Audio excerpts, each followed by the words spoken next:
নতুন বছরের শুরুতেই ভয়াবহ ভূমিকম্পে কেঁপে উঠল জাপান। সোমবার স্থানীয় সময় বিকাল 4টার দিকে দেশটির মধ্যাঞ্চলে আঘাত হানে 7.6 মাত্রার শক্তিশালী ভূমিকম্পটি।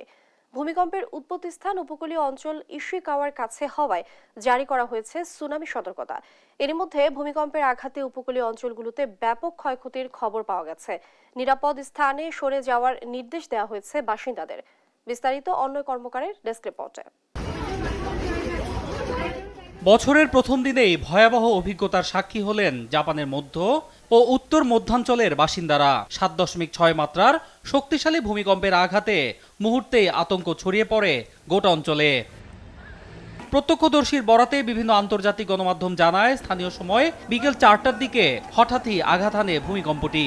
এতে জীবন বাঁচাতে বিভিন্ন আবাসিক ও বাণিজ্যিক ভবন থেকে রাস্তায় নেমে আসতে দেখা যায় বাসিন্দাদের। চোখের সামনে ধসে পড়তে থাকে বিভিন্ন স্থাপনা, ফাটল ধরে রাস্তায়।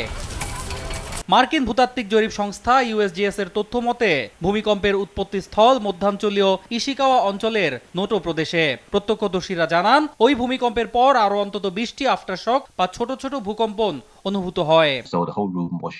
সবকিছুই কাঁপছিল, প্রচন্ড ঝাঁকি অনুভূত হচ্ছিল, মনে হচ্ছিল টেবিল থেকে সব পড়ে যাচ্ছে। যদিও আমি আমার রুমেই ছিলাম, কিন্তু সবকিছু কাঁপছিল দেখে প্রচন্ড ভয় হচ্ছিল। My first instinct was also just to text them to see if they're okay. পরিস্থিতি মোকাবিলায় ভূমিকম্পের পরপরই গোটা মধ্যাঞ্চলে জারি করা হয় সুনামি সতর্কতা। নিরাপদ ও উঁচু স্থানে সরে যাওয়ার নির্দেশ দেওয়া হয় বাসিন্দাদের।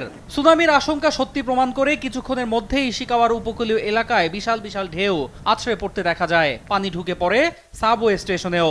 এতে আতঙ্ক ছড়িয়ে পড়ে বাসিন্দাদের মধ্যে। যদিও শক্তিশালী এ ভূমিকম্পের প্রভাবে উপকূলে 5 মিটার উঁচু জলোচ্ছ্বাসের আশঙ্কা করছে কর্তৃপক্ষ। ইশিকাওয়া ছাড়াও নিগাতা এবং তোয়ামা অঞ্চলেও সুনামি সতর্কতা জারি করা হয়েছে।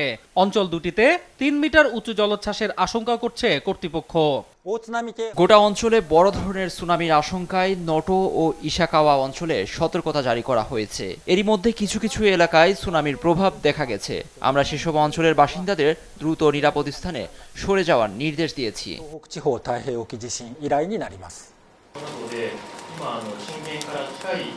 এদিকে জাপান সাগরের কাছে দেশটির সবচেয়ে বড় পারমাণবিক বিদ্যুৎ কেন্দ্রের অবস্থান হলেও ভূমিকম্পে সেখানে এখন পর্যন্ত অস্বাভাবিক কিছু ঘটতে দেখা যায়নি বলে নিশ্চিত করেছে কর্তৃপক্ষ।